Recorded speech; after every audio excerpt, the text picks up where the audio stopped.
The GST slab has been changed. Everyone knows that. If you own a single truck, how can you benefit with it? And if you have multiple trucks, how this is going to impact your business? Let me break it down for you. First, let us discuss about the three main things. First thing, if you buy a multi-axle today, how much can you save? For a truck owner, a biggest expense is tire. Let us discuss what are the rates after the GST revise. The third important thing is, if you own trucks, you may bill under RCM or FCM. Some people don't own trucks but still do a business, and some bill under FCM. If you are billing under FCM, you are going to pay more than others. Let us know why. You may think why. For knowing that, watch the full video. In my first YouTube video, I have already explained the full price of a multi-axle truck. At that time, including chases, insurance, container cabin, registration, the total cost came to 37,50,000. But now the GST reform has changed. Tata, in their official post, have shared that if you're planning to buy a bigger truck, you can save up to 2,80,000 to 4,65,000. The reason is the GST slab for trucks have reduced from 28% to 18%. This is a direct benefit to buyers, fleet owners, so that they can expand their fleet in a less cost. Now, how this will affect your business? First is cost saving and competitiveness. Even small saving in the vehicle cost can make your business stronger. Second is easier expansion and lower logistics cost. Adding fleet will become easy. With that, transport charges will also reduce. Third is stronger resale market. Low cost purchase vehicle will later create higher demand in reselling. Now let's see the tire section. The GST for tires have reduced from 28% to 18%. For truck owners, the biggest expense in a year is tires. Now that has reduced. Before this, the tire rates were 28,000, 30,000 and 29,000. Now it has fallen from 28% to 18%.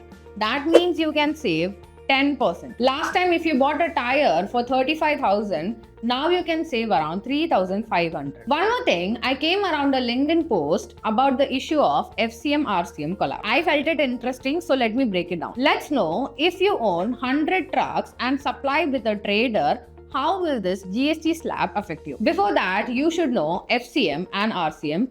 FCM means forward charge mechanism.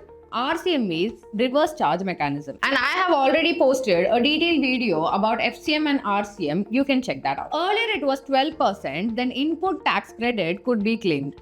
And if RCM, it was 5%. If I am paying while you bill, you take the 5% credit but cannot claim it fully. Because of these changes, customer is asking to bill only under RCM. If we do that, we face a lot of loss. Many truck owners buy a truck and pay 28% GST. And while invoicing to their customer, they bill 12% and claim ITC. For example, if the load value is 1 lakh, 12% GST applicable, that means 1,12,000 in total, you claim the 12,000 ITC. Since I bought a truck at 28% GST, I would offset it that with your customer because you have already paid. Another example is with almonds. Suppose a trader buys 20 ton of almonds for 60 lakhs.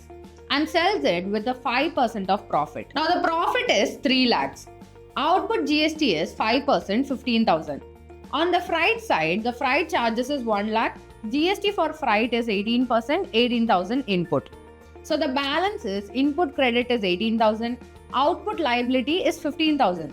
So the 3,000 gets waste and cannot be claimed. So now the trader asks to bill under RCM.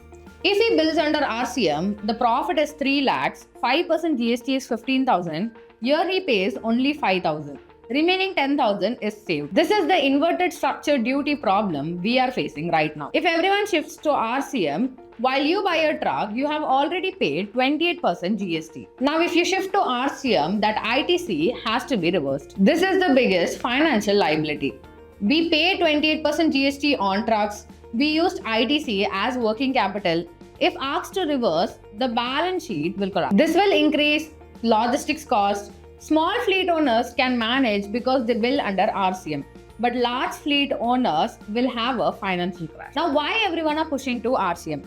Earlier it was 12%, so you can claim 12,000 ITC. Customer will bill 15,000, you get 3,000 extra. For high value items, this becomes big. So everyone are pushing to RCM. If someone bought a truck under 28% GST, they will face issue. because they are managing it with FCM. For small truck owners, this is actually a benefit because they only do RCM, they are not applicable for FCM. So it is more beneficial and cost saving for them. If they are driving under brokers with tires and truck costs reduce, it is a very good news for them. But under FCM, the main problem is owners have large credits. Since the tax has been reduced, the credit balance will remain for many years.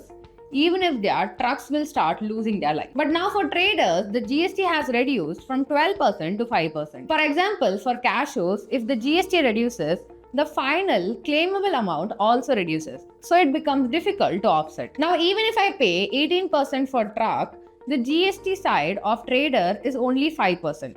So the system collapsed. The final request is, when we invested in truck, we expected this GST structure. But due to sudden change, customers are demanding RCM and working capital is being blocked. So our request to the government is, either set fried GST to 5% with IDC or provide a clear transition mechanism into RCM without reversing the old IDC. If not, the logistics sectors will face high cost and financial instability. Let us know what issues you are facing in your business because of this change in the comment section. Thank you for watching.